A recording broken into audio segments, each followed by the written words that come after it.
I have the incredible pleasure here today to interview Vijay Lakshman, game designer turned entrepreneur, investor, and author of Mythborn. There's 4 books out now. You can get them on Amazon. I just got mine yesterday. And he's also, surprisingly, which blew my mind, a martial arts practitioner and instructor for almost 44 years. Absolutely amazing person. Vijay, welcome. Thanks. I'm pretty excited to be here. Heck yeah. So the key thing that you started off here with was wisdom comes from experience and experience comes from bad judgment. So tell me a little bit more about what that means for you and what people can draw from that for their own lives. The thing about training in any kind of martial arts is you are, after a while, beaten so many times that the flinch reflex goes away. Like, you don't worry about getting punched. You don't worry about missing a block. You don't worry about the things that other people worry about when it comes to getting hit. And it lets you think through the problems that you're facing when it comes to defeating your opponent. One of the things that I really appreciated was that in the martial arts, everything is from all the better fighters or the people who have obviously practiced longer. But why? Because they practice longer. I used to think, literally, because of the days of ancient Kung Fu, the show, I was going to learn secret techniques and I was going to learn death punch and butterfly steals grapes, whatever it is. And my instructor one time took me aside. I was young. I was 15 years old. And he said, if I could teach this to you faster, I would. I don't want to hold anything back. I don't want you to not learn something. But some things just take time. You can't rush them. There's no special technique.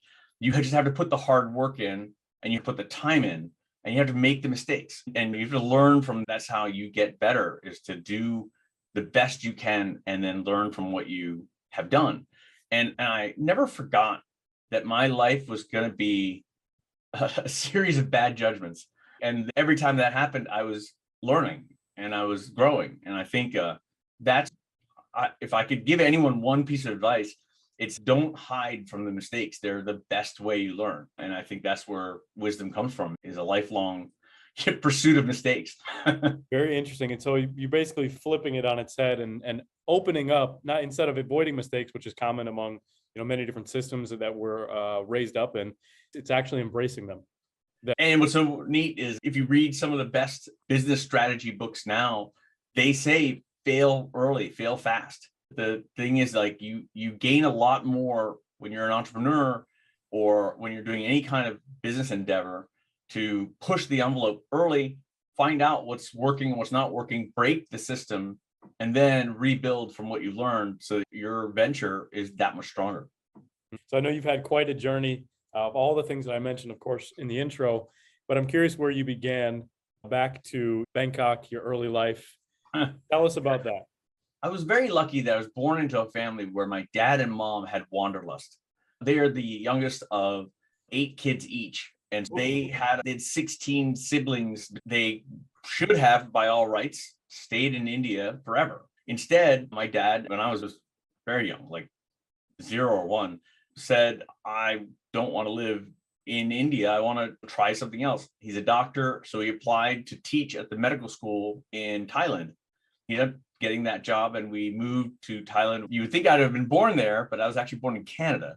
For the longest time, I just thought my dad was crazy because I was born prematurely by 4 weeks or 3 weeks, because my mom was on a world tour trip with my dad when she was 8.5 months pregnant. I was like, why would my dad take my pregnant mom on this long trip? Something could go really wrong. And it did. I was born prematurely in Ottawa, Canada. But I didn't until very recently realize that the mortality rate of infants in Thailand was so much higher than the universal medicine system in Canada. Canada's medical system was so good that if you did have a baby on their soil, you were guaranteed medical care. And so was obviously the mother was also guaranteed medical care. You can't make someone have a baby at some point, but boy, I think my dad tried really hard. By the way, we're here in Canada. Nothing like a little stress at 8.5 months pregnant to see what happened. No, absolutely. So that world trip, that was just all over the place, and it hit a number of countries, but the destination was Canada for an interview that my dad had to potentially move there and teach at the University of Ottawa. We ultimately ended up, believe it or not, he took a job in Madison, Wisconsin. Mm. I went from being what you would call a South China Sea rat. We lived right near the water at the South China Sea. And the mornings for me growing up at 2, 3 years old, 4 years old, you get up well before the sun comes up. All the kids run down to the wharf. The fishermen are getting their boats ready to go out for the day's fishing. And they'll trail these long nets behind you. And I could swim before I could ride a bike. I was climbing coconut trees long before I was being able to ride a bicycle or a scooter or anything like that.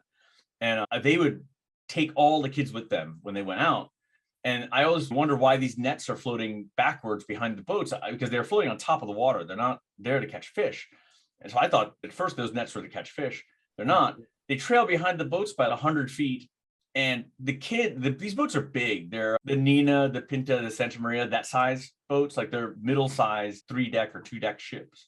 We would jump like from the masts of one ship to the other, across to another ship, and then back and forth while you're. It was great. We were like little tiny monkeys, just doing what we wanted. And every kid would fall at one point, miss a jump, fall, hit the water, and then hit the nets, and then you climb back on. Hey. And so you had those nets back there to keep you basically totally different kind of life. Imagine doing that today, not being sent to jail. Now I go from that, and that's a balmy 80 degrees every day, to a place where I'd never seen snow. I don't think it gets above 30 for much of the year. And Wisconsin is beautiful. It's beautiful in its own way. It's an amazing place. And I'm so lucky that I lived there. But when I first got there, it was such shock, the difference between one climate and the other. I remember, just as a little aside, I thought that Americans must be the greatest warriors ever. And it was because they all were wearing these, they would go to school with these blades on their feet and over their shoulders, like they're carrying these shoes with blades. And I didn't know those are ice skates. I didn't know you could skate on ice. I'd never seen ice. I'd never seen snow or ice. And the idea of skating on something was just, it's not even in my vocabulary at the time. So I assumed these were weapons that you wore. And I was wondering, I hope I get a pair before I run into somebody. Yeah. So how long were you there for?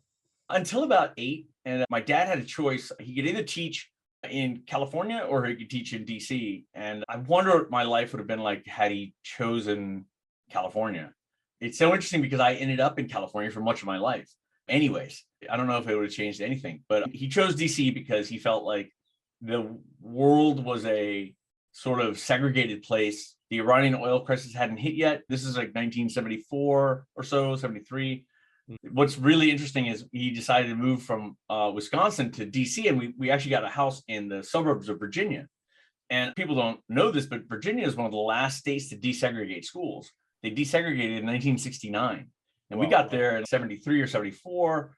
And it was definitely another new culture shock, because Wisconsin was incredibly accepting and there was very little racism going on. And then you're in Virginia, the school system there, a lot of these teachers, they had always had segregated classrooms. And now they're told to integrate.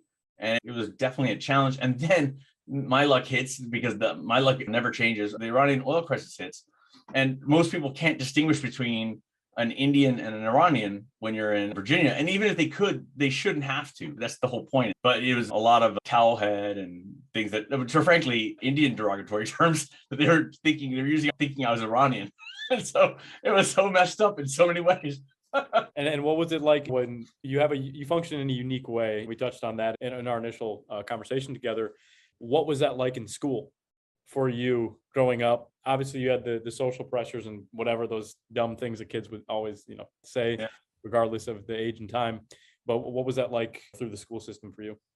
I think what's really interesting about it's really truly the luck of the draw. You get a personality. What you learn is what you learn, but how you react to things is largely beyond your normal control. It's just your personality and what you were gifted or given. However, those little genes stuck together and what they made. That's that joke that says, what did one gene say to the other gene? Or no, what did the one chromosome say to the other chromosome? Do these genes make me look fat? So anyways, I always approach things very positively and with a lot of enthusiasm. It didn't bother me to some extent that people might notice my color first. It was new. I'd never had that before. And in Thailand, I looked like everybody. I'm not that different looking than a Thai boy at 3 or 4 or 5 years old. So it's not a big difference. I looked very different than the people in America at the time, particularly in Virginia. And while school wasn't such a big challenge, my positivity and my enthusiasm, I think, really served me to keep my mind open to opportunities. My walks home were incredibly challenging, and I had to know multiple ways to get home so I didn't get beaten up. I'm 6 or 7 years old, and I'm basically trying my best to not get jumped. And two things happened that were amazing. One was my mom always had this like Gandhi-ish saying of turn the other cheek. But after like my third black eye, my dad was like, F that, you're gonna learn karate. He had seen these guys practicing in the back of the alley in the hospital where he worked and taught at GW. In the back, they had these guys training in martial arts. And so he went out there one lunch and told them what was going on with me and asked if I could be taught. And they told him to come with his son to this karate school that night. And that's how things started for me in karate. I was 9 years old at the time. But the other thing that happened was really interesting was the African-American community in Virginia at the time, who had also gone through the transition of desegregation and everything else. They really opened their arms to me and really looked out for me at every corner, walked home with me, made sure that I wasn't like picked on all the time. It was really, I really owed them. It was really nice. So I saw examples of people being awful, but frankly, I saw more examples of people being good. And it's good to know that those people are out there. Yeah. So those, especially at that age, those were formative experiences for you. And how did that, affect the way you looked at the karate school I went to? My instructor was, I didn't know this at the time, I only found this out much later, one of the top old style grandmasters left in the world. And he was maybe a rarefied air of 30 or 40 or 50 instructors like him, people who had trained like Masoyama and other really big names. His name was Manny Agrella, and he was a scrappy, tough as nails Italian guy. He had been in the Navy, and he had learned in Japan and then in China. He had studied the martial arts his whole life. He was in his 50s when I met him. He's my age now. I am 54. He was my age when I met him. And it's hard to believe that when I look at myself, I remember him looking so old to me when I was a kid. And I wonder if that's how kids look at me now. You were asking about the formative years. He was 100% tied into and philosophically aligned with racial equality, gender equality, long before I think a lot of people thought that way. He had a very Eastern kind of philosophy, and everyone in our system that trained had to take the same test. It didn't matter how old you were or if you were a boy or a girl. No one got a special test because they were something. And he spent a lot of time training people so you could pass these tests, because he wasn't going to give you a belt, and you didn't pay for your belts. You trained, and when you were able to pass that test, you got the next belt. And some people were fast and got their brown belts within 4 years or 3 years.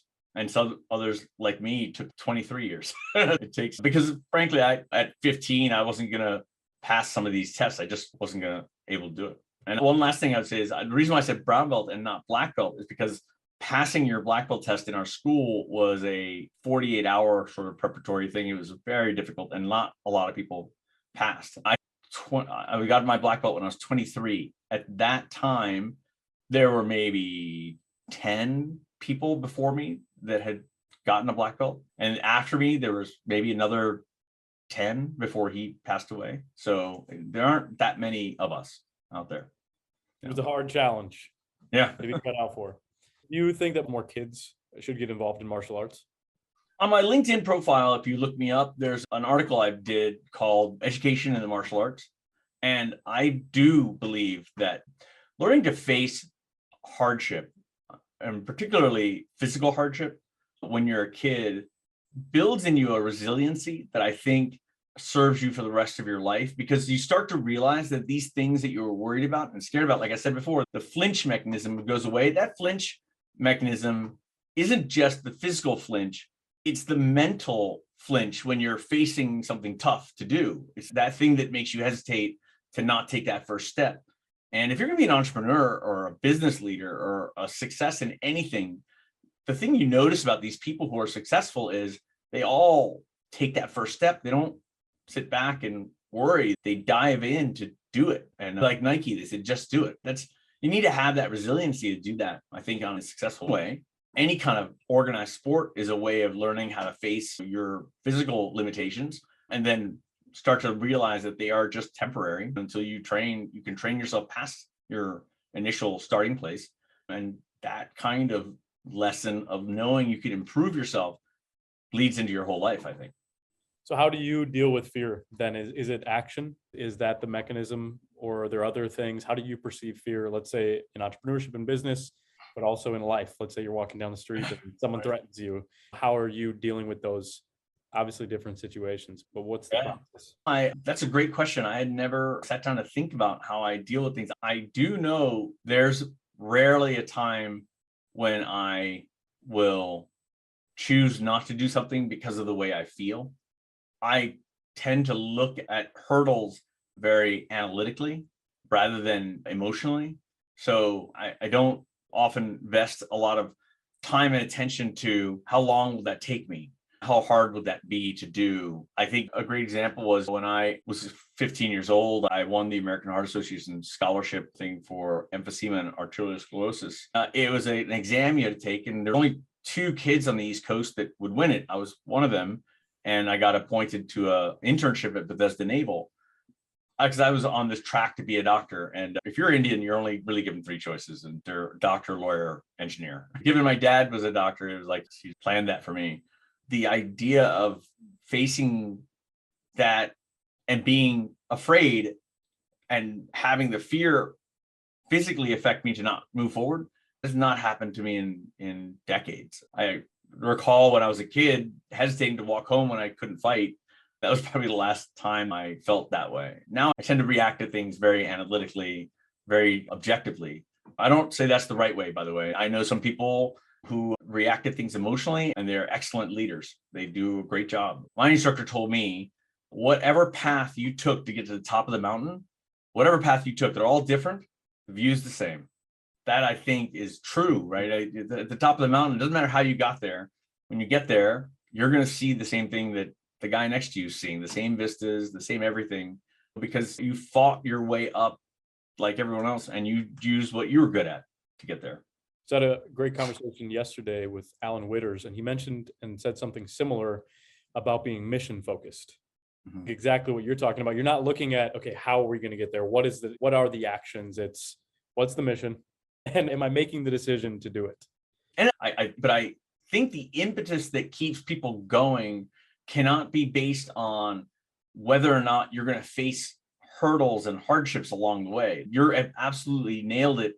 By looking at the end goal, the mission, what's the objective?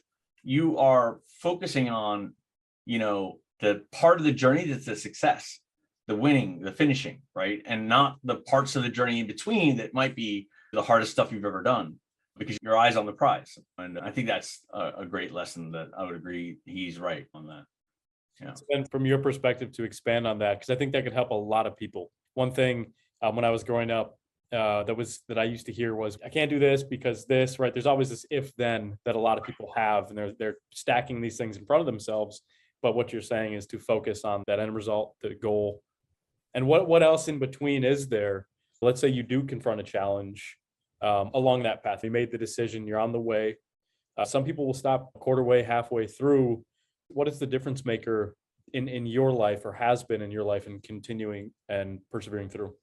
Yeah, I'd like to say that I handled everything perfectly, and that wisdom from experience and experience from bad judgment tells you that I didn't.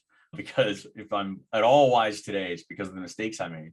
I had come up, like I said before, to be a doctor, and I went to GW undergrad. I was pre-med, but I wasn't super excited about the idea of being a doctor. I wanted to do something else, and I switched my major so many times. I ended up going to school for 5.5 years. I was on scholarship, so I wasn't paying for school, and I didn't have any big rush to get out in the world. I didn't have a lot of wisdom at the time, but I did know one thing, and that was I'm never going to have it this easy again. College versus real life. I have a dorm, I have a meal card, and my friends and I can drink whenever we want. Life is not going to be like that for your whole life. I was in no rush to graduate. And then one day the dean came in, you're within spitting distance of 2 or 3 degrees. You got to pick one, pick 2, but you got to get out. because they hadn't my scholarship wasn't academic. It was based on my father being a doctor at the GW hospital. So all the kids of professors went to school for free, but they had never specified you can't just stay in school. Like, Clause. so now there's a clause, right? But Yeah. there was none, right? I'd like to think that I was responsible for that because I just wasn't going to leave, and they knew it, and they were like, "You're like a baby bird, you got to get out." It's not for you. And I actually ended up graduating with a degree in business computer science, information systems, and then a ton of minors. I had physics and sociology, psychology, creative writing. I would have had fencing and APE if that were ability to get a minor in fencing and APE. I would have had that too. And then obviously during that time, I also was training in the martial arts. It was an interesting thing. And I think the original question was, what do you do when you face some things that are difficult? That summer of my graduation from school, I had answered an ad 6 months prior to a very small company called Bethesda Softworks. And if you ever heard of Bethesda today, they just got bought by Microsoft for $9 billion or $7.5 billion. I don't remember the exact number, but it's all billion, who cares? Yeah. And they got bought. Well, I was there when there was 6 of us working out of a townhouse in Rockville. And I designed the Elder Scrolls series and Terminator and a ton of NCAA Road to the Final Four and a ton of games.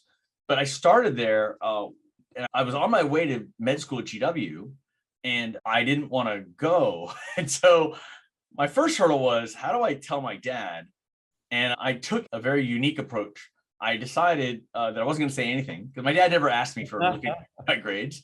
He never asked me for anything. So I just started working at Bethesda, and I shipped a game called NCAA Road to the Final Four. And the president came to me, a guy named Chris Weaver, and he's a great guy. And he said, "Hey, we have this license for a movie that's going to be coming out, and it could be a pretty big deal. Do you want to work on the game?" And I don't know how Bethesda did this, but they were one of the people who got a license to Terminator. And Terminator ended up being huge. And the game I did got a 98%. And all of a sudden, I went from, I don't want to say numbers, but let's say like my salary was around my age, right? And the same in thousands of dollars. So I was 20 or 21, 22 at the time. It went from that to 5 times that. And I'd never seen that much money. So anyways, I was very strategic in my thought. I just waited until one day when my sister, who's incredibly smart and talented, she got accepted to GW Med School early decision. And she's 3 years behind me. And she got early decision as a junior. So it was only 2 years.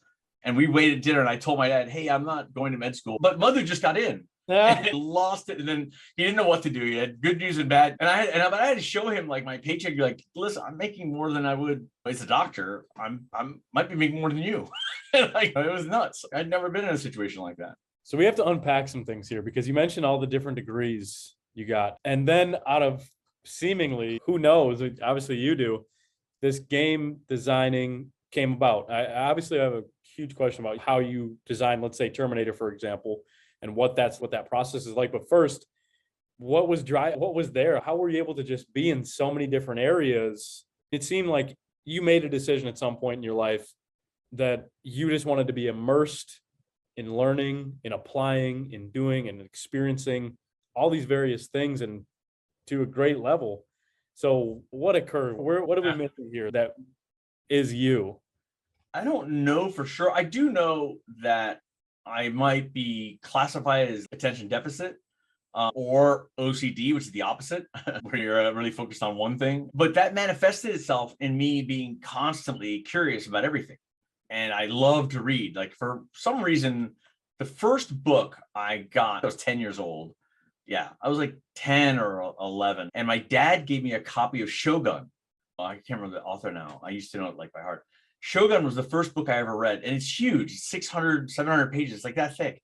And I was a kid reading this thing about Japan and martial arts and all this other stuff and cultural stuff. And it was the kind of book where if I didn't know a word, I had a dictionary with me. I would just, and back then we didn't have internet or phones. Like you had to look things up in an encyclopedia, or you couldn't go surf the web. You had to like find a book, go to the library and find. It's really odd when you think about it. But I would teach myself what the words meant. I'd look in a dictionary and be like, what does this mean? Or what does that mean? What's nemesis? And because of that, I would become insanely curious about writing something. by the time I got to Bethesda, I had been a pre-med student. So I had a ton of science in my background. I had been in the martial arts, so I had a ton of like Eastern philosophy, and like I read Sun Tzu, The Art of War. I had read the Book of Five Rings by Miyamoto Musashi, a swordsman in Japan who killed like 29 men on single-handed combat, and then thought he was too deadly to do this anymore, chopped an oar from a boat, and then killed 56 more men, fighting them with a wooden sword while they had a real blade. That's insane. Things like he wrote a book on strategy, which now is used by business schools all over the world to teach business strategies to their students. So I had this, and then I was an avid science fiction and fantasy reader. After Shogun, I couldn't stop reading things because it just opened up this world for me. And you have to remember, and this is where I actually agree with parents today who are like, so much screen time, and I love screens. My livelihood was made with interactivity on screens, right? Gaming, right? That's where I came up. But I came up in a world that didn't have internet. My only entertainment was either watching TV or reading. And I loved reading. Like it was just, I could pick what I wanted. I could read as slow or fast as I wanted, open up my mind. And so if you ever watched me walking to school, I'd be reading a book. If walking home, I'd be reading a book. At lunch, I was reading a book. And I must have read 2,000 books by the time I graduated from public school, elementary school, or maybe junior high. Yeah, by junior high, I read thousands of books. I'd finished the library of anything I wanted to read in both schools. I loved it. I loved the learning. And so I think that is what, when I started Bethesda, the reason I got the job was because the lead programmer said, hey, look, we don't need a designer, we need a producer. But if we did have a designer, we have a title to a game that we want to try and do. And he goes, you've played D&D before, right? I go, yeah, I had played like a ton of D&D. He said, what do you think about that combat system versus another game that people know about called Traveler, which not a lot of people have heard about? And I could tell him page numbers and what stats were on pages on the Traveler books, because I had read all the Traveler books. And I got that job, and I would tell my mom, who is no longer with us, but I would tell her, I did get a job for playing video games. I mean, by playing games, right? Like I literally got the job because I knew games. And I think I wouldn't have known that unless I had been pursuing reading my whole life. And that's great. I'm glad we touched on that subject there. And it's interesting. It reminds me of something that Elon Musk has said as well, that one of the most recommended things he for children was to play video games. Let's say you're going to go be a programmer. What are you doing? You're sitting down at a computer, you're interacting, you're communicating, and other things like that. So I think there's this interesting balance that you had experienced yourself as well that does produce this sort of curiosity, this understanding that you can't just get normally. But I didn't put the last nail in the coffin that I didn't want to say, which is I actually would probably recommend that parents turn the screens off for an hour a day and give their kid a book. Don't tell them to go run outside and play. They should do that. They should be doing that anyways. Kids should be outside playing when the weather's nice. But make them read. Just an hour a day of doing nothing but being silent with your thoughts and reading. It's so much better for your kid in the long run not doing that. And so what is it about reading? I've wondered that and pondered that myself. You did mention that opens up a whole new world, but let's say it's even just a short period of time. And you look at anyone who's extremely successful and the groups of people are extremely successful. Everyone reads. Yeah. I don't know what, I think it's because it forces you to imagine things with your mind's eye.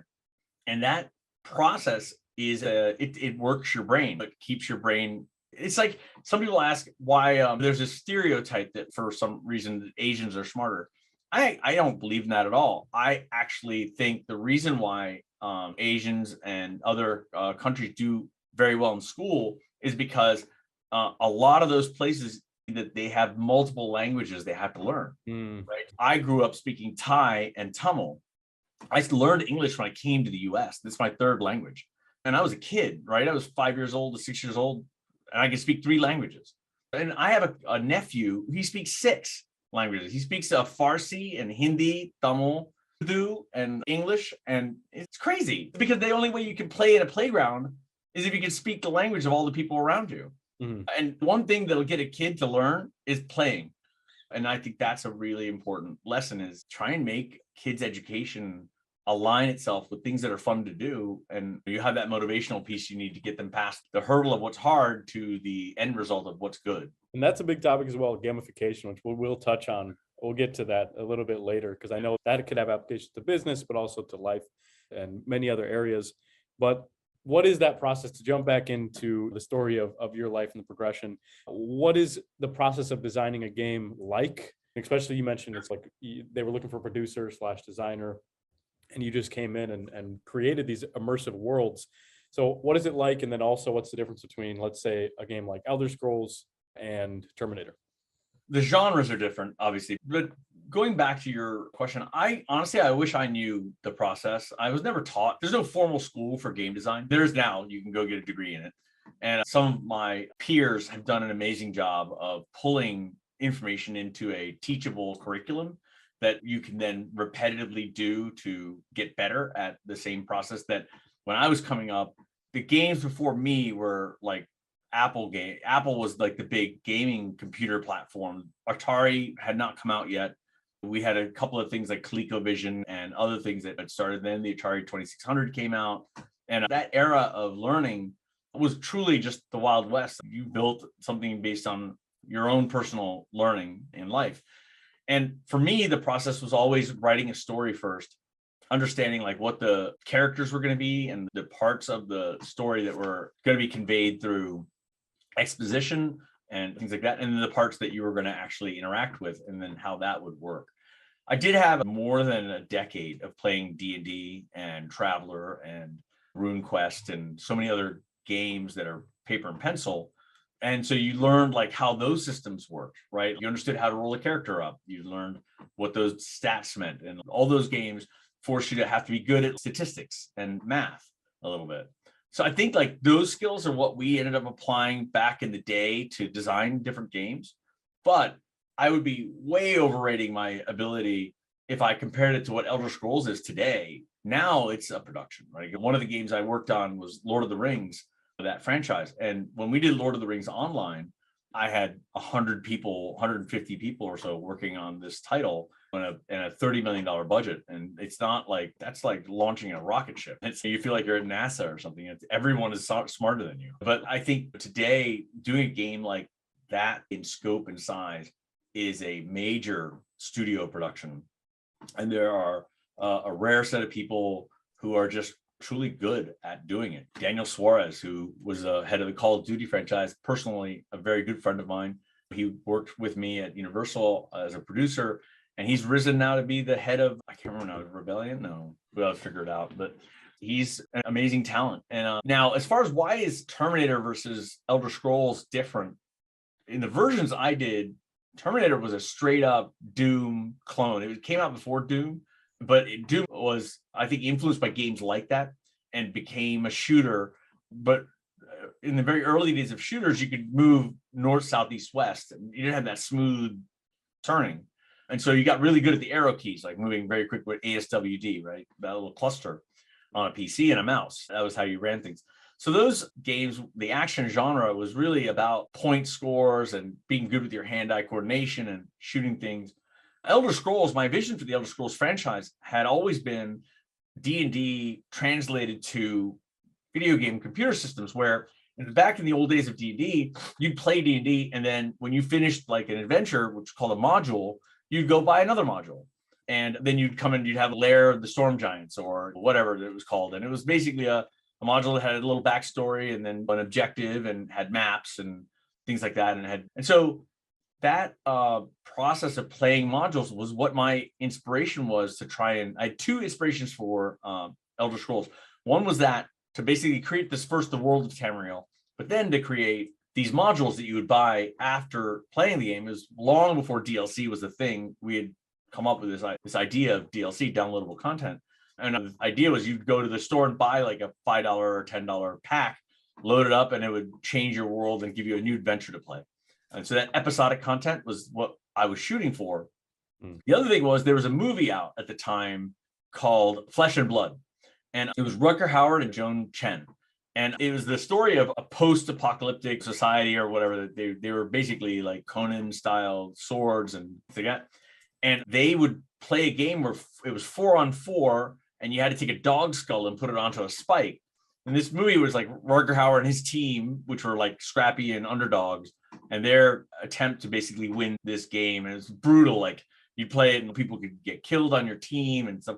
And that's why the Elder Scrolls is called Arena. Was supposed to be a 4-on-4 battle royale. Like it was long before we did. It was going to be one of the first MOBAs. That idea I had back then to do lanes and have you dungeons that you were going through, and you had to capture flags, and like the whole game was based on 4 competing to pick up the stuff. And unfortunately, we were so bad at planning, and so unfortunately inexperienced in making an RPG, a role-playing game. We had all the systems in place, but we didn't ever get the arena part working. And it had been 13 months, and the president came to us and said, back then you could do a game in less than a year, or 15 months for an RPG was insanely long in terms of a budget. He came to us and said, you guys, you got to finish. I can't do this anymore. Whatever game you can make out of what you have is what you're going to do. You got a month, 2 months tops, and you got to get it out. And Arena was born. And it was basically us sitting around late at night going, what do we do? We don't have the dog skull thing working. What do we do? I was like, we could just make an adventure, because Ultima had just come out with Underworld. And I was like, we can do that, something like that. And it's so funny. I know Paul Neurath well, the guy who designed all those games for the Ultima Underworld. And I know Richard Garriott really well, who did the Ultima series. And that's so weird that I started as a kid playing their games, and now I count them as friends. But it's just an odd. I was just thinking that's so odd. That's the game design process today, I think, is a lot better than it was back when I was doing it. So you just did those 2 with Bethesda, and no, you did more. Yeah, no, I did all the games from Bethesda from 1988 or 9 to 1995. NCAA Road to the Final Four. Right. Yeah, Wayne Gretzky Hockey League Simulator, Terminator 2029, and Terminator Operation Scour, and Elder Scrolls. We had designed Daggerfall, but I had left before the product shipped. Ted Peterson, the lead designer on that, really deserves the credit for how well it came out.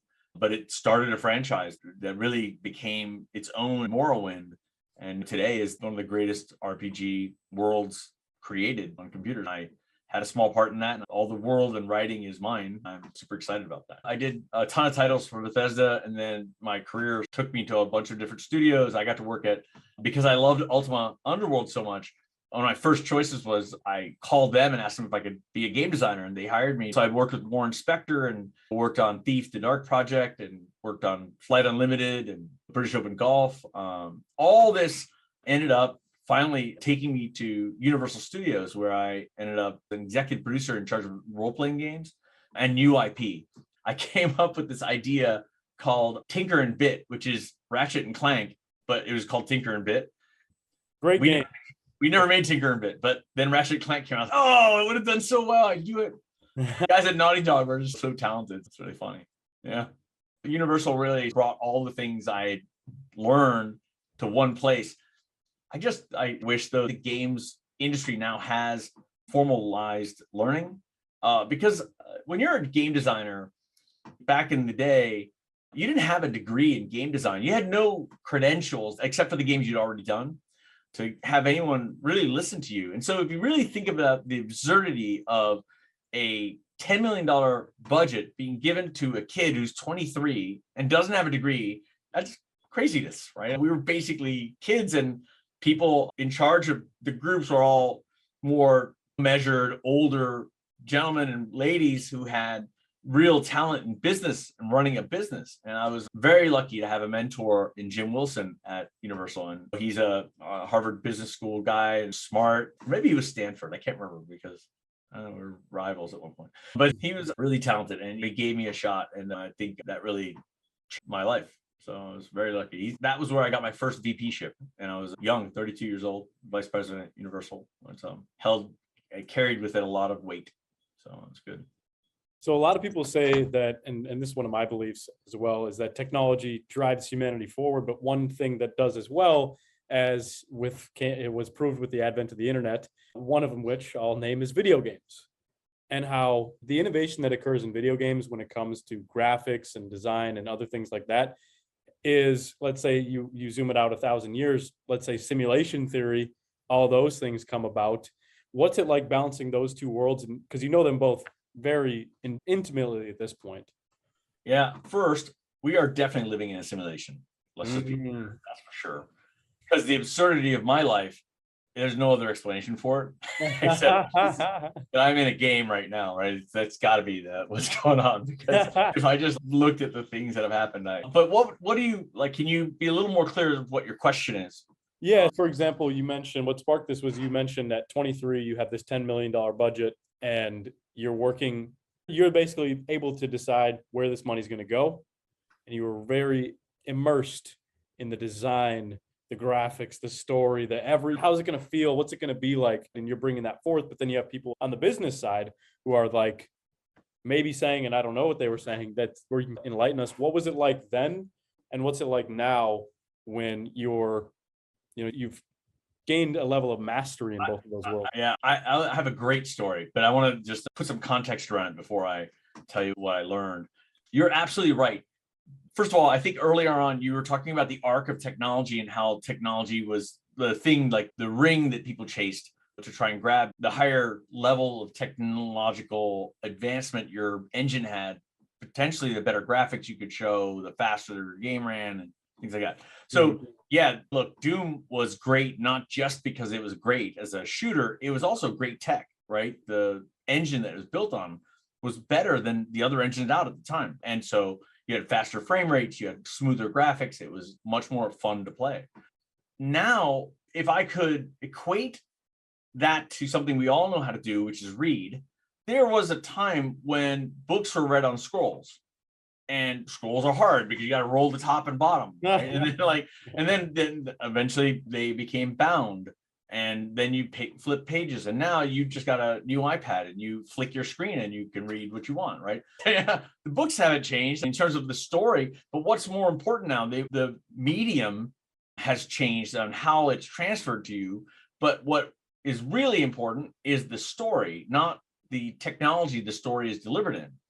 And a great example is, do you know when eyeglasses have failed? When you notice them, right? Because when there's a scratch on your lens and all of a sudden you notice you're wearing glasses, they have failed. They've gone from disappeared, you don't pay attention to them to do what you need to do. They're an enabler, a technological enabler. They've become an interruption because they don't work right. They're either blurry or they're scratched or whatever, they're dirty. And so now you notice the lenses in front of your eyes and they're not there. Games, the medium of games is just like that, in the sense that for a long time there were dirty lenses and scratch lenses and bad engines and not good performance in games. And so you paid attention to that stuff. But now today, it's much harder to hide behind technology. The games have to have great components of content. And so the content makers, the storytellers like me, who back in the day were always attached to a producer, basically it was a den mother, like to get you like basically to be creative, but also like finish and not like just do whatever forever. And I realized very early in my career, I realized that producers were the ones who made the decisions. And so I ended up being a producer, even though I was really a designer. That's all I wanted to do was design games. But I knew I'd never get my designs through if I were a designer. I would have to have authority, and that was conferred on producers. The world is different now. Now designers are stars, right? They're doing whatever you want. But anyways, I think that the technology is in the process of, if not already in many places, disappearing from the standpoint of you noticing the greatness of an engine. Unreal is Unreal. It's 5 versus 4. It is what it is. And you can build the best content you can build. And who's being paid the money now is storytellers, people who can transfer something worthwhile of your time. In terms of the other thing you asked, if I'm understanding it correctly, just to remind me again, like, what is the gist of the second part of your question? So there was the element of what you just answered there, basically the balance of creativity and the business drives. So what ended up happening was, and I had a great story for this. As I said before, I decided to be a producer, and producers are basically given the budget. And so I taught myself finance, my undergrad degree, but I hadn't yet gone to business school, and I was learning as I go. So I taught myself how to design games. I figured I can teach myself Excel. I already actually knew Excel, but I could teach myself like the business math that I needed to know. Theoretically, my undergrad degree was in business, computer science, So it wasn't like I was completely a kid in a foreign environment. So I took that and I started basically running projects using timelines and schedules and all the things that you would do as a producer to make sure that you hit your schedules correctly. And I actually had real talent at that. I was good at getting things done. And in the end of the day, I think that stuff we talked about earlier about having the goal, the visualization of the goal, rather than the hurdles along the way, made me a good producer because I could finish things. A lot of people can start things, but I could finish them. And I knew in a room of 10 people, I will outwork 9 of them and finish. I will do that every time because I knew it wasn't about being smarter. It was about being a harder worker every time. So one day I went into president at Turbine and I said to him, I was like, I need some more people to get this part of this combat system delivered.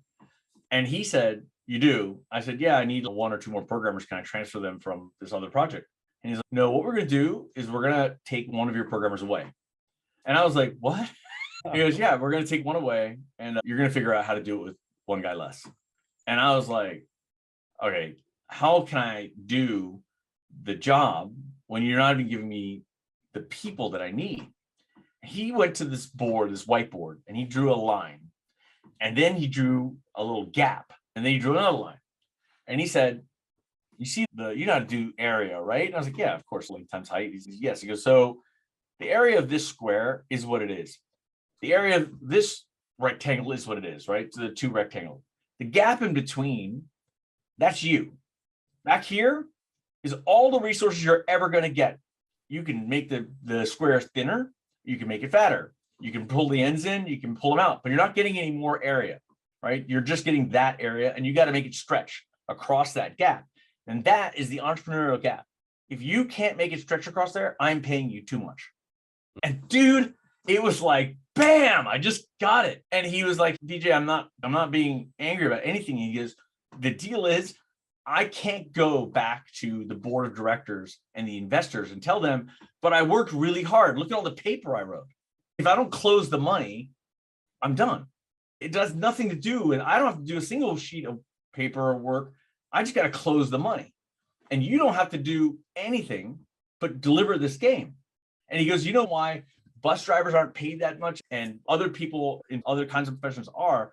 He was like, because the gap is small. And he goes, exactly. You start the day and you have all the resources you need. You're not going to have an overloaded bus, probably. The only thing you got to worry about is running out of fuel. And that's not enough to pay you a lot, right? Wow. Dude, like that was such a good lesson. And I couldn't believe it took me that long to understand that. I never understood that was my job. Even though I was doing a good job, I didn't get it. So I would tell everybody, know where your entrepreneurial gap is. And you're the gap, you know? My goodness, that's extremely powerful and articulated in a very great way. Was that a turning point in your life then when it comes to seeing yourself as an entrepreneur or in that space of, hey, I'm more than just designing and producing these games. Everything I'm doing is important. Or what were some of the conclusions that you drew from there that changed you? I would like to say that I killed it from that moment forward. Yeah. But the fact is, I had been going through a divorce. I had moved to a new city and I was not emotionally or mentally in the right frame of mind. And my apologies to Jeff and Turbine for all the havoc. But I think more than anything, I learned at that time that I needed to focus on me. And the lesson, I never forgot it. And my next gig was actually starting my own company in Bethesda called Brilliant. And we'll talk about that in a little bit. But learning how that entrepreneurial gap worked, it allowed me to understand so much better the levers I had to basically make something happen. And they are financial levers, they're emotional levers, they're coaching, mentoring, they're all the things you were doing before, I now saw as a toolkit for being able to deliver. And I was already good at delivering products on time and on budget. I became really good at it. And it came at the perfect time because ultimately I was about to embark as an entrepreneur. And there's nothing more scary in the world than having no one around you telling you what to do, right? And your day is organized by you. That's a different way than when you're working for the man. So yeah, it's pretty crazy. So to go back into a little bit of working for the man before we continue there, the transition from with the Lord of the Rings Yeah. and building that game, that's actually oddly enough a game that I played when it first came out. I was not very old at the time, but I played it and enjoyed the world there. So what was developing that, and Yeah. of course, to what we were just talking about. What's crazy is I got that. So I was at Universal. I was an executive producer. And one day I got called into a meeting. And the meeting was about the fact that Universal was going to lose the Lord of the Rings license. They had a license from the Tolkien estate, and they had 5 years to build a video game. And for whatever reason, they had never built one.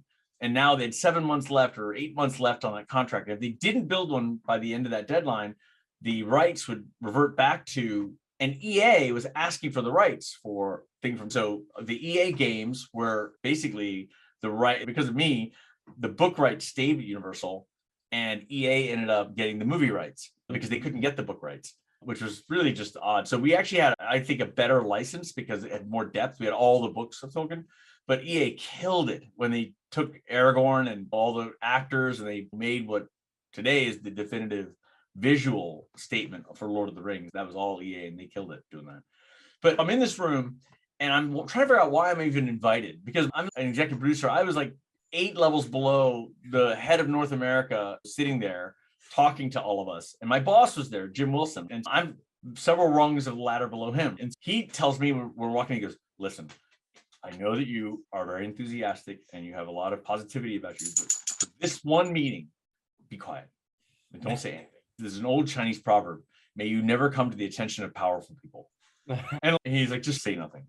And I was like, all right, I'll do my best. And we sit down. And then Luke Van Hall, who is the president of North America, says, we're going to lose this license. Any ideas? We need to get a game out in 7 months. Does anyone have a solution? And everyone's quiet. Jim looks over at me. He's shaking his head. And I raise my hand. And Luke's, who are you? And I go, Vijay Lakshman. I'm an executive producer. We could just do a small game and get out. We hadn't shipped anything. We would have kept the license. It didn't have to be, it could have been a small movie. It could have been a TV show. We just had to use the license. And I said, and I remember Jim's look on me, are you kidding me? Because now he's going to be in charge of having to do a game in 7 months. And he definitely was like, he didn't want to lose his job because that's the way it goes. So Luke looks at me and he says, can you get a game done in 7 months? I thought it takes like 15 to 18 months to do a game. I was surprised he even knew that, but he did. And he's actually a really smart guy. I said, if I have to, I can get something done. And he goes, BJ, listen, let me just tell you how this is going to work. You are the tip of the spear. If you take this and you do it, you're on the hook. And I didn't say you're on the hook. What I mean is this. I'm not going to fire your boss. I'm not going to fire the people around you. I'm going to fire you if you miss that deadline. You understand? You're on the hook. And I looked him dead in the eye and I said, that's the only place I want to be. Full responsibility.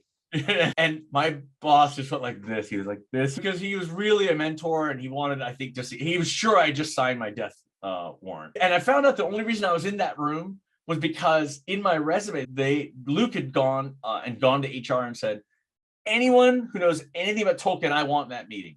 And so when they canvassed the whole, like everyone's resume, I had one line, senior thesis, J.R. Tolkien versus C.S. Lewis. And for my creative writing minor, and I happened to have done this paper on, I'd read Lord of the Rings like 20 times. Like I knew it back and forth. And I hadn't done my senior thesis on Lord of the Rings. And so that line on my resume, which I put in as like hobbies, it was under the hobby section, that got me into that room to sit in front of Luke. And they put me in charge of Fellowship of the Ring. I did get it out in 7 months. You had to get at least a C rating for the franchise to continue. We got a C+, which is insanely good compared to how fast we had to do it. My developer was awesome. They were based in Washington State. In fact, the head of that group in Washington ended up becoming the head of gaming for Kabam. It was really interesting is how small the industry is. But I did deliver it. It did do okay. We kept the license and I got promoted to vice president. And I was young, like 32, because of that. That one thing of stepping forward and doing it. And the first guy to get me that promotion and to make it stick was Jim, right? Wilson. Like it changed my life. It took me from a normal rabble of like people working every day to really thinking about finance and execution and strategy and applying all these lessons I had learned. So it was really amazing. Did you have big goals at that point? What? Did you have goals of wanting to be in that stage to did you see, hey, I could be a VP? I Or was never, it just ever envisioned give me the that. challenge? I thought at the time I really thought I wanted to be in charge of Lord of the Rings. That'd be great. And I wanted to be a game designer. Like I always want to be a game designer. The thing that I love about game design, remember earlier you were talking about the fact that I have this thirst for knowledge. I'm always reading and things like that. If I had been a doctor, I think I would have been a really good doctor and enjoyed it quite a bit, because now what I know about watching my sister, what I know about what it means to be a doctor, I would have loved it. But at the time, I thought doctors just did one thing. And I didn't want to do that. It was just insanely boring to me. And what game design let me do is, if I'm doing a game about F1 race car driving, I had to learn drag coefficients and frictional coefficients of racetracks and tire temperature and things like that. Then we'd move on to a space shuttle simulator, and I had to learn about rocketry and about thrust and vectors and three space and things that are totally different. And every week I was learning something completely different, or every year I would become a subject matter expert in something totally new, right? And that was to me like heaven, right? Because I could see it come to life and I could constantly be reading.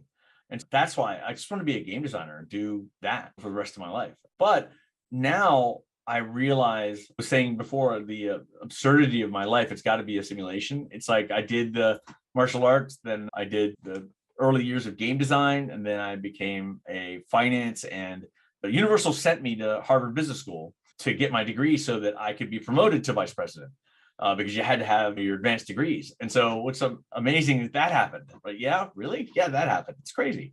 And I ended up, it's a funny story about that finishing, I'll tell you later. But the point is that these things all led to being an entrepreneur. They brought in skills I needed, like I was actually being played by a player. Yeah. And character, I'm leveling up. First I had to get some other things, and now I'm leveling in this. And it's weird. It's nuts. Have you ever seen Sword Art online? Yeah, I think the art is amazing.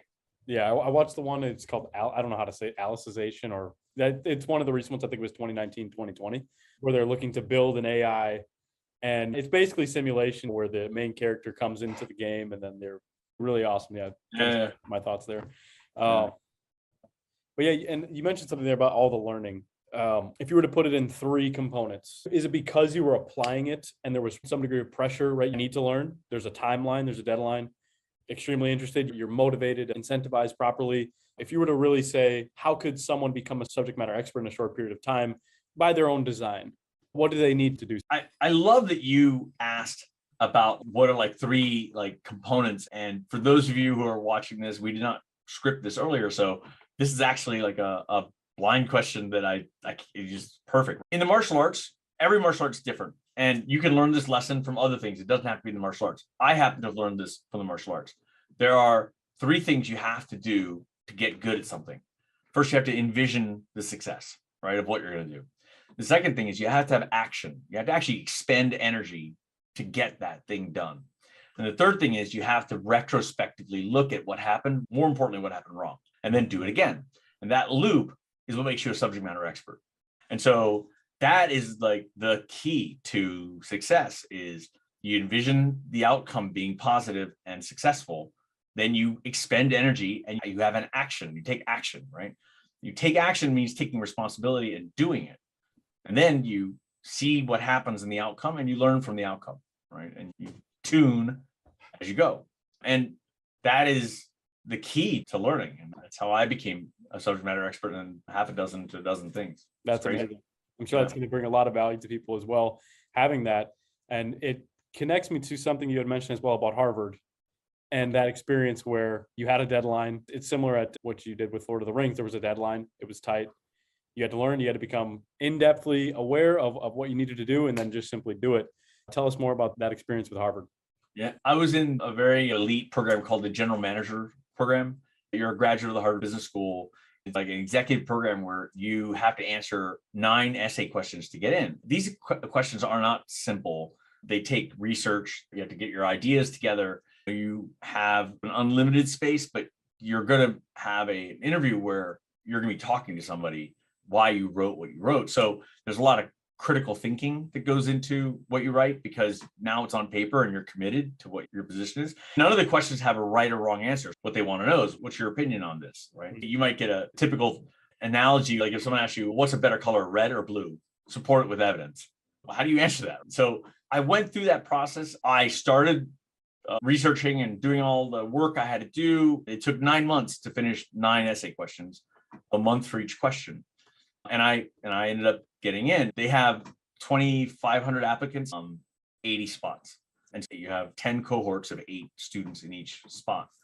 And then you're assigned a team, and then you go through these case studies and you do work. And it's at Harvard, and you're there the whole time. So it's a full-time degree. And halfway through, I was also the lead on Lord of the Rings online. And we thought that we had another year, but the board of directors and the investors were like, look, we want to get our money because the Warcraft is about to come out. I had left Universal and had gone to Turbine. I had renegotiated with the estate to transfer the license for pennies on the dollar to Turbine. And Turbine now owned the license, right? And they wanted to do a good job of it. And I was in school, and the president called me and said, I need you to leave, and we got to ship this game. I need your help to do that. And you can't finish the program yet. You have to go back next year. So I went to the dean and I was like, look, I got to do this. I explained to him. They were very nice. Like, he was very nice. He's like, yeah, I know. You go ahead. I'll save your spot. Just come see me and we'll work it out. You can start again at the same place you're at now, the next class, and you'll graduate with them. And I was like, great. So I go back, ship Lord of the Rings. I come back. That dean's gone. And now there's a new guy in place, a temporary guy. There's no notes here saying you get in for anything. And I'm like, I was in the class. He goes, yeah, I have that you withdrew. That's all I have. As far as I can tell, you have to go through the process again. And I was like, oh my God, because now it's 9 more questions. I had never worked harder in my life to answer those 9 questions. Now I had to do it again. So when I go, when does the class start? And it was like 5 weeks away. The last time it took me 9 months. Now I had 5 weeks. And there are times when it's just so crazy that you just started laughing to yourself because you're like, this is just nuts, right? But I did it. I did all 9 essays, and I reapplied with them, and 2,600 something students applied to get in. And I was one of the 80 again. I got in. I couldn't believe it. Twice I went through that and I got in, ended up graduating. I wanted to say it's because I'm really good at writing and talk about me being an author of Mythborn and stuff, but I think it might be because I was a game designer and they really wanted someone different in the class to spark conversation and things like that. But I'll take that as great essays. Definitely a great compliment there. And then after Lord of the Rings shipped, and actually that process, and right from there, Harvard, what was when Lord of the Rings shipped? What was going on then? I had finished and I was thinking about starting my own company. My son was down in Virginia or in Maryland, and I wanted to be near him. He was with his mom. We had divorced and they were down there, and I wanted to be near him. I had gone to Germany to do the launch of Lord of the Rings in Europe. Small funny story there. I had pinched a nerve in my neck, and they gave me a pain medication for that trip. I thought the pain medication worked by dulling pain. It doesn't work that way. This particular medicine worked by not letting you create short-term memory. It doesn't allow you to take short-term memory and move it into long-term memory. So you can't create long-term memories on it. You have your short-term memory. You just don't have your long-term memory. Short-term memory is only good for 5 minutes before it transfers, or something short like that. That's why it's called short-term memory. So I was equipped to get through the airport at Frankfurt and things like that, find my seat and all that stuff. I woke up in Germany not knowing where I was. I had no idea. It was the most Jason Bourne experience I've ever had in my life. I literally didn't know where I was and what was going on. And I had to call on this phone with a straight cord. I knew I was in a foreign country. I didn't know why. I had no idea where I was. And I called my dad actually, and I was like, what am I doing? He's like, this is what happened. He explained the whole thing. Nuts. I was like, I'm in Germany for what? Like, Atari is launching Lord of the Rings, and you're part of the conversation there. I don't remember exactly which publisher it was. I think it was Midway. Yeah, no, I wanted to be near my kid. I started a company called Brilliant Entertainment, and Brilliant was a consulting gig. And now is when they see the chickens come home to roost, right? All the things I had sown in my early career were coming back. And luckily for me, lessons that I would tell anyone to follow are, if you have one thing you don't want to forget, it is that the surest sign of strength is kindness. And it is when you are kind to people and you try and help them in their careers and you try and do the right things, guarantee you it will come back in tenfold for you. And I was lucky. I can't say I was always the nicest person as a producer because you had to be tough to get things done. But I was fair and I always try to help the people around me. Like I always had time to try and help people and in their careers or with their personal situations or whatever it was. And so now I'm here in DC. And the first thing that happens is the CFO at Universal, who had worked with me, and he had also left Universal. We had luckily been chosen or volunteered for layoffs, and it was a 2-year payout. So we got to leave Universal, right, on good terms. So we were both sitting on cash and we were like, what should we do? Anyways, he started a company. The first thing he did was call me and give me my first contract to consult and to build what he needed built. Awesome. And that was great. And so I had a lifeline from him that gave me time to get my company up and running, to get more clients and to build up my business, my book of business.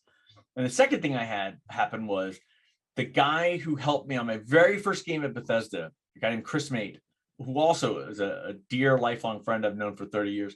He gave me a job at National Geographic as a consultant to their games division that was building content based on Nat Geo content, which got me into educational side of things. It totally opened this door to a realm of games that I had no experience with. I'd only been doing shooters and RPGs and mainline. By that time, I had probably 60 games out that were not educational at all. I think a reporter once interviewing me said, how do you feel that taking 35 million kids out of school are ruining their education? And I was like, what? They'd done the math and I was like, dude, that's bad. And now that number's minuscule compared to what games today are doing in terms of numbers. But at the time, it was a huge number. So I got this second gig with National Geographic. So I had these two big opportunities that Brilliant really did a great job on. And I started doing consulting during the day and writing at night. And I wrote Mythborn. It had been an idea in my mind from college 20 years earlier. And I had one page I'd written back in college of the premise to the story. I dug that out, I read it, and I started writing. And I want to say really fast, but it wasn't. It was like a year later, multiple starts and throwing a lot away. I finished the first book and published it. And I did really well. And I'm super lucky that happened. Oh, yay. And there's another example of I leveled up in writing. It's like I'm being played for sure in the simulation, and now I'm an author. But yeah, and Brilliant led me to National Geographic. National Geographic led me to the president of National Geographic, who, after I went to him, I rose up in National Geographic pretty quickly and ended up being invited to many of the CEO dinners or lunches to talk with the leadership there. My job was to get National Geographic. They were losing subscribers because, this is sad, but like all the people who bought the magazine were dying. They were old now. And no one knew was coming in because it's your old dad's magazine sitting in the garage. And aside from looking at the naked girls and tribes, like what's National Geographic for, right? You have the internet now, right? And Google, like you don't need a magazine. And so they had no transition plan for how to get their, and in National Geographic's eyes, these were donors, right? They were leaving, right? People who were elderly had been, National Geographic was a not-for-profit entity, so it counted on its donors, and the legacy of those donors were kids, trust fund kids, who weren't engaged with National Geographic at all. So they realized they needed to have a games division to get these kids to be attracted to National Geographic, and my job was to make that happen for Chris Mate, who was spearheading that division. And Chris had remembered me from Bethesda and all the things I had done back then. He'd been following my career. All the people who left Bethesda were ultimately threatened to be sued and all kinds of stuff, like it was nuts. So we became really tight as an ex-Bethesda group, right? Just trying to deal with the pressure of all the things happening. Yeah. So he hired me and we did a bunch of games for National Geographic that accumulated in my fourth MMO, Animal Jam, done by Smart Bomb and Clark Stacy and those guys. And they are an amazing group. They did a crazy good job of everything. I wish I could take any credit at all for it being great, but frankly, Smart Bomb deserves all the credit. We made sure that National Geographic content was the right content for them and was used. But they really deserve the credit for making a great kids MMO. I think it has over 25 million, maybe, I don't know how many subscribers at this point. It's many 20s of millions. But what happened was that that whole time I'm an entrepreneur at heart, and I kept having these opportunities to start at startups. One startup called me, they were in New York and they wanted me to join them. And I went to the president and said, hey, look, I'm ceilinged out here. And Nat Geo, it's about tenure. You are an academically oriented institution. So your job is to last 20 years and you get 80% of your ending salary for the rest of your life if you're an executive, right? So it's about pension, right? So people work their time in, right? Their tenure is what you're there for. I didn't want to do that. I wanted to do something bigger and I wanted to change the world. And I had this opportunity. So I left to go do that. And look, sometimes an entrepreneur's opportunity fleshes out and does great. And sometimes it doesn't, right? In this case, it didn't, through no fault of anyone. They just bad timing, bad luck. But two really great principals, Alex Comer and Jason O'Donnell, they are really sharp guys. Anyways, that didn't work out. But I get a phone call and it's the president of National Geographic. And I'm like, why is the president of National Geographic calling me?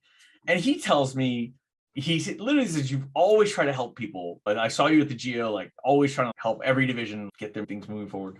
I loved your passion for games. I love the enthusiasm. I want you to know I've quit National Geographic because I want to start a game company that's educational. And I want you to be my chief creative officer. Dude, I was like, bam. And then we raised 10 million like that off a 10 deck slide. And we were off to the races. Now I was truly an entrepreneur, this time with skin in the game and my money at risk. And, it was really amazing. And the best experiences I've ever had. It didn't work out the way that I wanted it to. Ultimately, the company Planet 3 is still moving along and doing its best to monetize its opportunity. But I just kept getting opportunity after opportunity being thrown at me to do other things. And I think one of the lessons I learned about being an entrepreneur is there's different skill sets for every phase of a company's life cycle. And some people are great at the beginning stuff. And some people are great when the company gets to a more operational level. And some people are great when the company is going to be sold. They're good at that, right? I'm great at the beginning stuff. I have energy, I have drive, I have vision. I will finish what I start. But when you become operational and it becomes just the job and you're doing the same job every day, I'm not. I want to be doing something new, right? And really driving myself forward. And being an entrepreneur was like being a game designer again, right? I was always learning, right, something. And I decided to get into the ed tech space. And that led me, fast forward a couple of years and a couple of exits later that were reasonably good. I ended up at MindGrub. MindGrub is a full service software development and a marketing agency like Mad Men. If you've ever seen the show Mad Men, it's like an agency, but it's a digital agency. So it's what Mad Men would have been if they were built now. It's really just a great company, great people in it, really sharp and fun. And I was talking to the president and we had this idea that we see so many companies come through the MindGrub corridor looking for help to build their software or to market their idea or to manage their brand. They don't look at MindGrub as an investor, so they tell us everything. They're like, oh, this doesn't work. And we had a demo last week and we need this to be fixed and blah, blah, blah.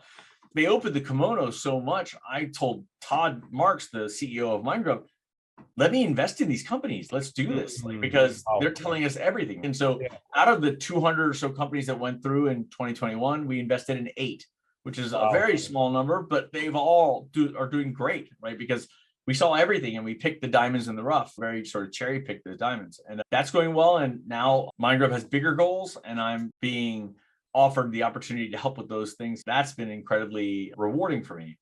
And then in parallel to that, the NFT blockchain space has blown up. And I was asked by, and this is again, I feel like I'm in a game.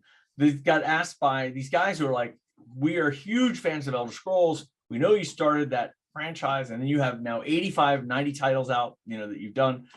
We need an industry veteran, someone who's been around for 30 years in the industry, who can join us as a co-founder and spearhead our innovations group. It's going to allow us to raise money. It's going to allow us to build things. And we really want you to join us. So I joined them after doing due diligence. I joined them and we had an NFT sale launched a few weeks ago and we sold out in 40 minutes and we netted 2.5 million in 40 minutes. And it's crazy.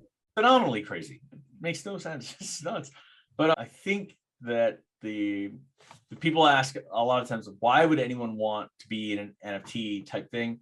It's not about digital art always. It really is about the way in which you can collect rare things like Pokemon cards and other things. It seems that but digital now. And then in our case, our NFTs combine and burn to create a new unique NFT through an algorithm that then may have more value and more utility. And that sort of burning two to make one process and then getting two more ones is the secret sauce that we're really enjoying. That is really exciting. That's about it. Like, I think you plugged Mythborn in the beginning. I'll just end with Mythborn's on Amazon. There's 4 novels out. I'm working on the 5th. It's gotten a bunch of awards. And if you like martial arts and shades of gray, the no archetypical good and bad guys, but shades of gray, you'll probably love Mythborn. So you should try it out. I'm sold. Absolutely, Vijay. We'll have to do another segment as well about your future, what's moving, forward from here. Your ventures more now into the business management, business leadership. It's been phenomenal. Anything else you'd like to add here at the end for anybody? I have one that I will leave the guests with. We don't rise to the level of our expectations. We fall to the level of our training. And that just means part of having great vision, the execution has to be good too. And you have to train for that. And training is, as we talked before, it's about getting things wrong and learning from it. So get out there, make mistakes. You'll be better for it. That's it. Fantastic. Well, Vijay, thank you very much. It's been a phenomenal interview. We'll see you in the next one. Thanks.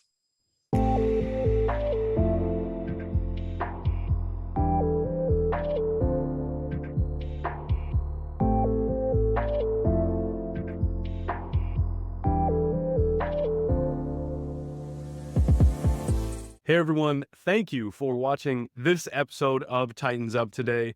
What did you learn from it? Make sure to drop a comment below with your most valuable insight so that other people can engage in the conversation around what this speaker brought to the table. And then on another front, make sure to subscribe so that every time we drop a new episode, you will be notified. And that way you can keep fueling your dreams and your brain with fresh insights which can help you along your journey and along your path to your goals. So thank you so much again, and I look forward to seeing you in the next interview.